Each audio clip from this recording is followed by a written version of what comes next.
そっか。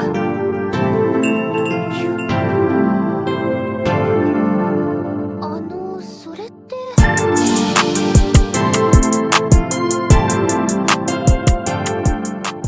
Hello everybody, welcome back to another video.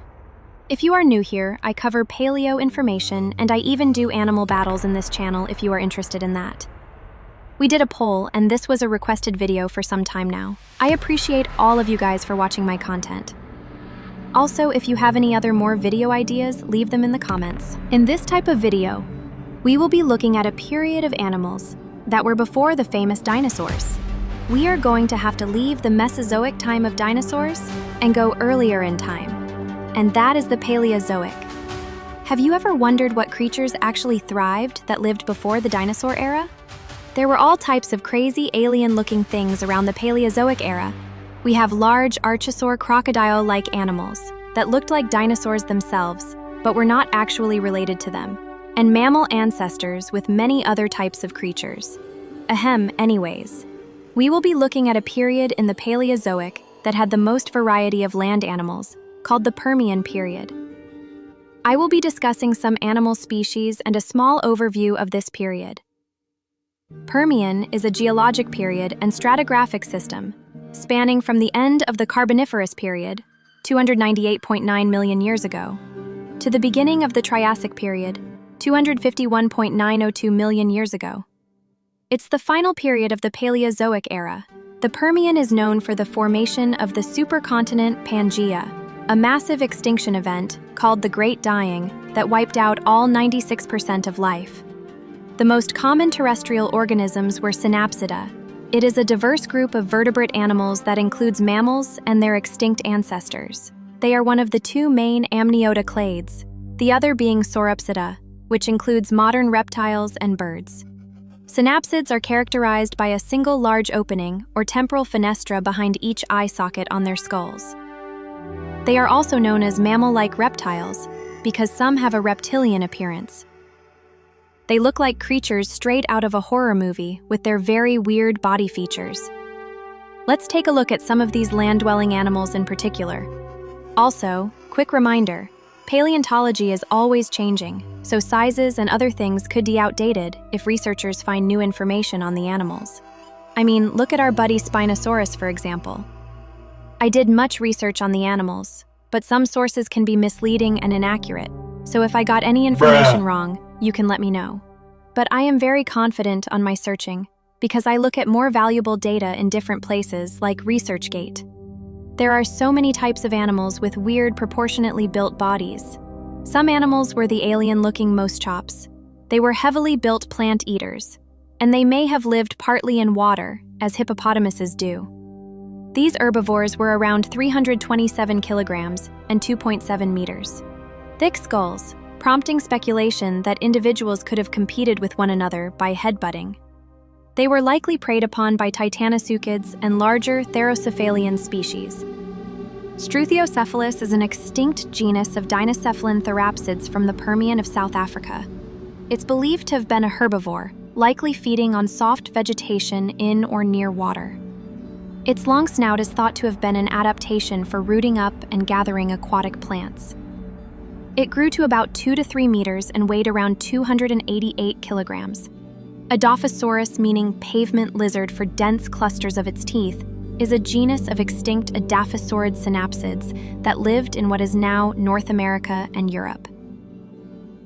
Adaphosaurus is important as one of the earliest known large plant-eating herbivorous amniote tetrapods, four-legged land-living vertebrates. In addition to the large tooth plates in its jaws, the most characteristic feature of Adaphosaurus is a sail on its back kinda resembling Spinosaurus. These animals were prey to the more predatory look-alike, the Dimetrodon. Adaphosaurus were large, and they were around 3.5 meters and weighed about 200 to 300 kilograms. This lizard-like salamander-looking animal called Caudelorhynchus had a head that was very small compared to the size of the body. The latter was massive, barrel-shaped, and ended with a long tail. The limbs were short and robust. The hands and feet had short, broad fingers with powerful claws. The barrel-shaped body must have housed large intestines, suggesting that the animal had to feed on a large quantity of plants of low nutritional value. These grew to around 6 meters and 300 plus kilograms. Eulomosaurus, another alien-looking creature, was a tapinocephalid, a group of bulky herbivores which flourished in the Middle Permian. Eulomosaurus and other tapinocephalians disappeared at the end of the Middle Permian. The species is considered a herbivore, but because the mandible is heavily constructed, some paleontologists consider it a carnivore, with the species being able to use muscle power to cut prey up with its incisors. These animals grew to around 3 meters and 500 plus kilograms. One of the animals we will discuss is Dimetrodon angelensis. This predator kinda looks like the famous Spinosaurus, but was actually more closely related to mammals than reptiles, despite the very similar appearance. And no, this animal was not the ancestor of Spinosaurus. Is an extinct genus of sphenicodontid synapsid that lived during the Ciceralian. The most prominent feature of Dimetrodon is the large neural spine sail on its back, formed by elongated spines extending from the vertebrae.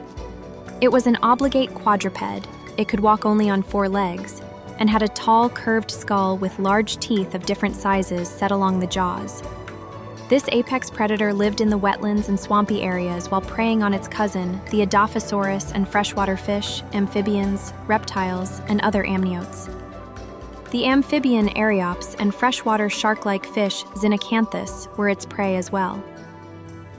Dimetrodon grew to about 4.5 meters and weighed as much as 250 kilograms, as heavy as a large tiger. Pampaphoneus is an extinct genus of carnivorous dinocephalian therapsid belonging to the family Anteosauridae. Likely preyed on smaller animals like the Dicynodont rastodon and the giant amphibian Conjuncovia. These potential prey animals were found in the same fossil site as the Pampaphoneus, suggesting they were part of its diet. Pampaphoneus filled the ecological role of a large predator, similar to modern big cats, according to paleontologists. These killers were around 3 meters long and 400 kilograms. Another creature from the Permian period probably had venom glands, meaning it was the biggest venomous animal to ever live if it did. Mega-fauna is an extinct genus of large theracephalian therapsids who lived during the late Permian, Wuchia-Pingian, in what is now Eastern Europe. The only known species is M. petricae. The most notable feature of Mega-fauna is that it has a maxilla with canals directly connected to the tooth root of the canines. Russian paleontologist Mikhail Ivakhnenko raises the possibility that the animal may have had a venom gland. If it is true, then it would be one of the oldest tetrapods known to have this attribute. The maxilla was about 10 centimeters, and the skull length was estimated at 40-50 centimeters, making it the biggest of its group. I know some of you may know the documentary Walking with Monsters, a classic, but in that show, its smaller cousin was shown hunting large herbivores with its venom. It preyed on dicynodonts, which were numerous in its environment. The mass of this animal is very controversial, but was probably around 3.2 meters long and 400 to 500 kilograms, but I am not 100% sure on this one, so if you know, leave it in the comments. Remember the weird-looking saber-toothed dog-crocodile-looking animal in this film? Commonly known as the Gorgonopsid in Primeval. Well, this is an actual animal that existed, but definitely not like the one in that crazy show. This Permian animal was the first saber-tooth, unlike the saber-tooth cat Smilodon and Macharodontid cats. Inostrancevia was a unit of an apex predator and a very well-known Permian carnivore in the paleo community. Inostrancevia is an extinct genus of large carnivorous therapsids, which lived during the late Permian in what is now European Russia and southern Africa. It belongs to a group of Gorgonopsians and was the biggest of its kind. It also has very advanced dentition, possessing large canines, the longest of which can reach 15 centimeters, 5.9 inches, and which may have been used to shear the skin of prey. Like most other Gorgonopsians, Inostrancevia had a particularly large jaw opening angle, which would have allowed it to inflict fatal bites on massive prey like Scutosaurus. The smaller species, Insatransevia alexandri was around 2-3 meters and 200-300 kilograms.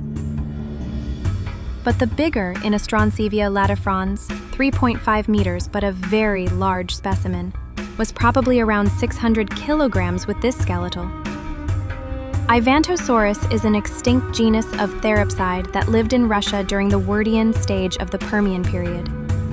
Anteosaurus is based on a very fragmentary skull, consisting of 2 partial maxillae and a quadrate. This species is likely to be a synonym of Eo Titanosuchus olsoni. It may also be an adult of Biarmosuchus tenor. Anywho, the 2 canine teeth are set side to side in Anteosaurus's jaw and with their axes inclined forward. It is possible that this therapsid had a unique dentition. Surprised, no other known animal has 2 sets of canine teeth. Its prey likely consisted of other large tetrapods, with large saber-like teeth suggesting it wrestled its prey to the ground. These animals were possibly around 4 meters and 600 kilograms, making them even larger than the famous Insatransevia.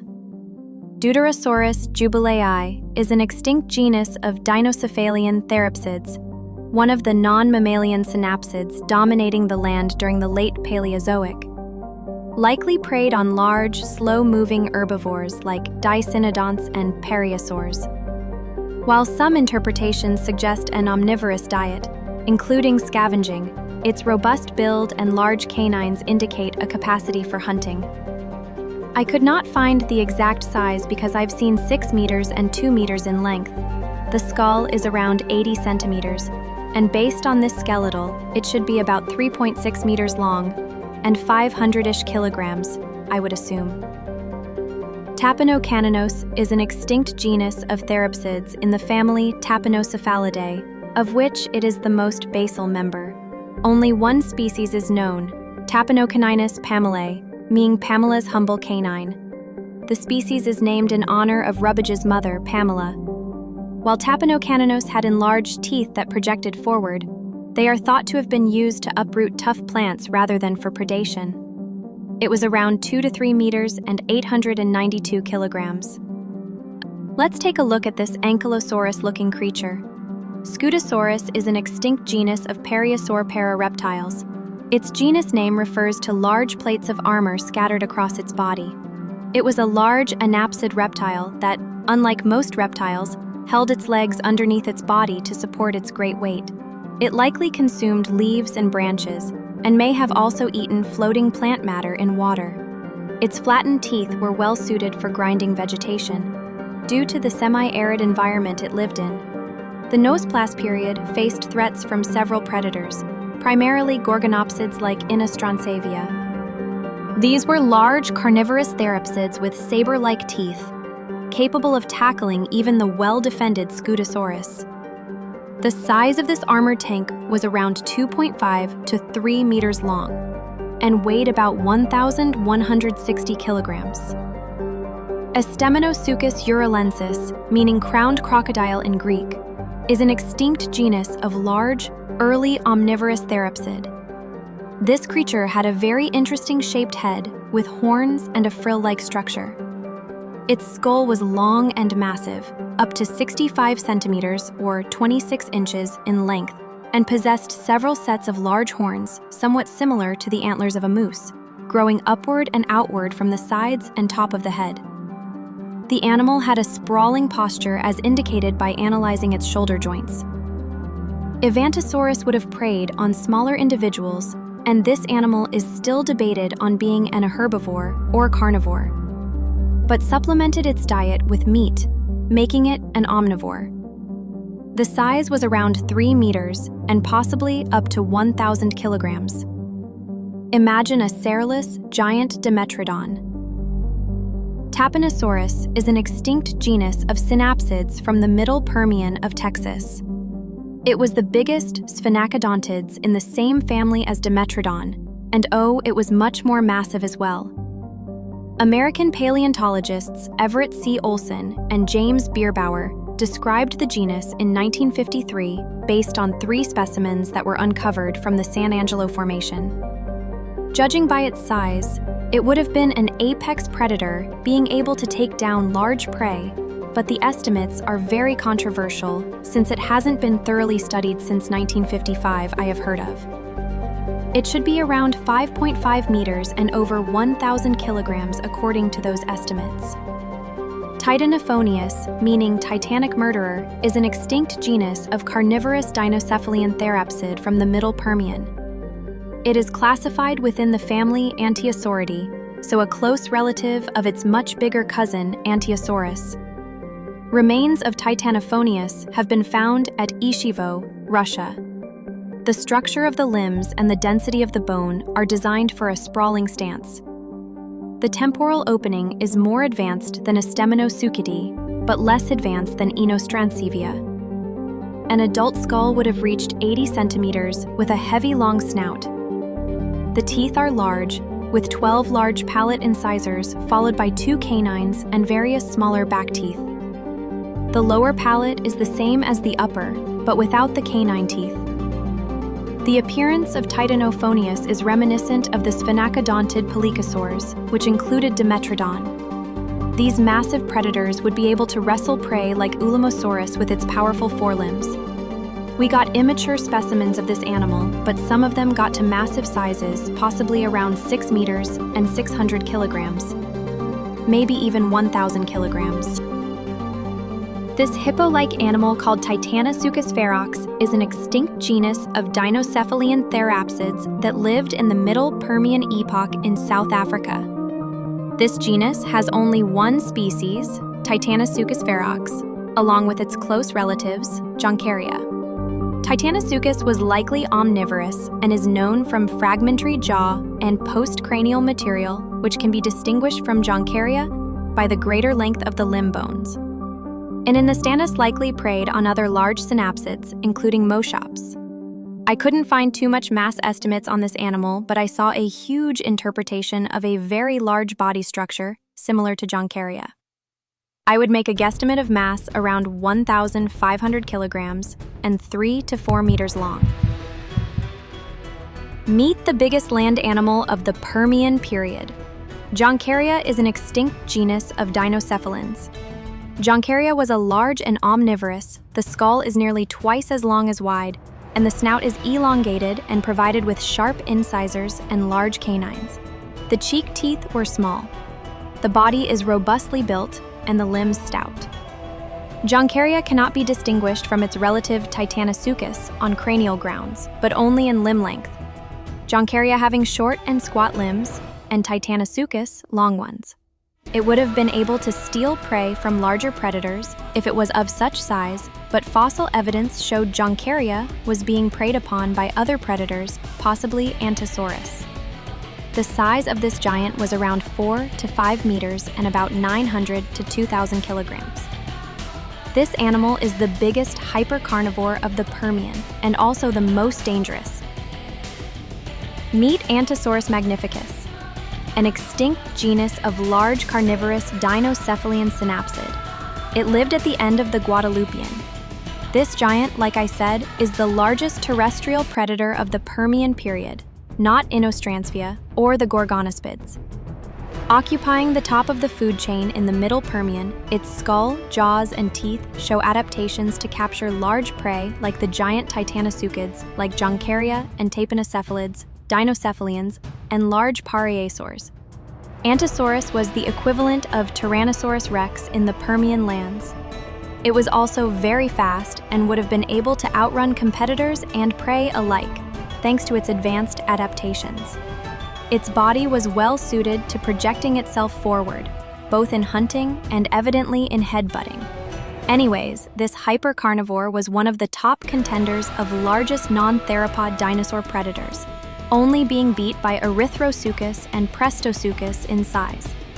Most Anteosaurus were probably around 600 kilograms and 5 meters. The mass, with its more recent bigger GDI, puts it around 1,541 kilograms and 6 meters long for the largest specimens. Well guys, that is going to wrap it up here. If you like more of this content, make sure to like and subscribe. Make sure to check out the paleo artists mentioned. I will link them in the subscription.